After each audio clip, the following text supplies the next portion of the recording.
Tepsi me mish viçi dhe patate do përgatitim për sot. Është një gatim I lehtë, mund të them, për mua, edhe është një zgjidhje për të gjithë familjen, me që të gjithë e ham këtë gatim dhe nuk duhet të rrit të bëj 10 gjellëra, 10 gatime.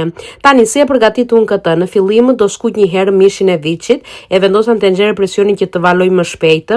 Për të gjithë mamat që punojnë e dinë që koha nuk na pret neve, edhe përpiqemi që t'i bëjmë sa më shpejt edhe sa më të thjeshta gatimet. Siç mund të shikoni, I hodha brenda speca, karota, qepë, pastaj I hodha erza, edhe ishte tos hudre, kripë, piper të kuq, piper të zi, tamerik, mund të hidhni çfarë të doni nga këto gjërat. Pastaj e mbulova në tenxhere presioni që të valojë, e mbylla, edhe pasi valoi mishi, do hedh patatet në tepsi, se patatet kuptohet që duan më pak kohë se mishi.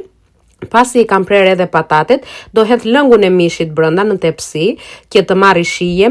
Me që mishi im nuk ishte shumë kripë, I hodha edhe pak kripë tepsise, edhe I hodha rigon në tepsia, se nuk ja kisha hedh mishit brenda, se më duket sikur hidherohet rigoni kur e hedh brenda. Me që mishi im ishte zier goxha, e vura nga mesi, do me thënë pasi ishin në zier ca patatet në furr, pasi ishin pjekur, e vura dhe mishi në fund, edhe ç'të hani o njerëz, del një tepsi perfekte, edhe një gatim për gjithë familjen. Të kaloni një ditë sa më të bukur. Ciao ciao.